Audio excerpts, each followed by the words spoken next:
Kamusta sa lahat? Ako po si Prince Jorins Theodotelius, 15 years old, nakatira sa Barangay del Pilar, Socorro, Ciudad del Norte. At ngayon ay magbabahagi ako tungkol sa aming pamilya. Kami ay kumplitong pamilya na may 5 na magkakapatid at ako ang bunso. Ang aking mama ay isang teacher at ang aking papa ay isang driver. Kami ay malapit sa isa't isa, kaya kami ay nagkukwentuhan tuwing kami ay magkakasama. Ang aming pamilya ay mapagmahal at sumusuporta sa aking pag-aaral.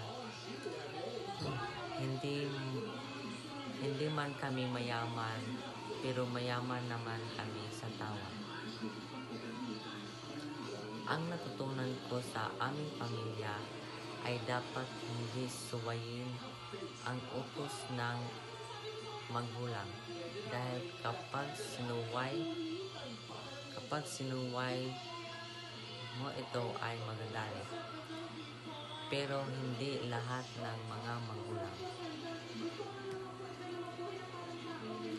Kung papagalitan man ako ng aking magulang, ay hindi na lamang akong magsasalita dahil labag sa loob.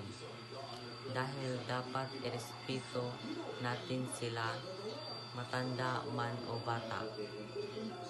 Ang best advice ng magulang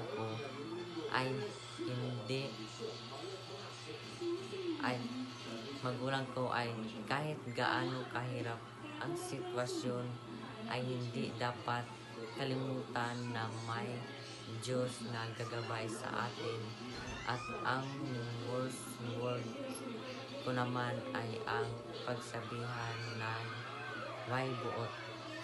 Masakit man, pero tatanggapin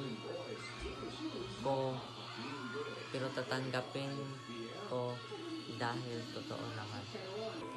Isa rin sa narinig ko na worst words ay ang pagsabihan na bulok o walang isip.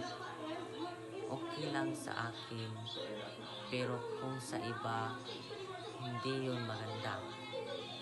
Kaya huwag tayong magsalita na nakakasira sa tao at bad words.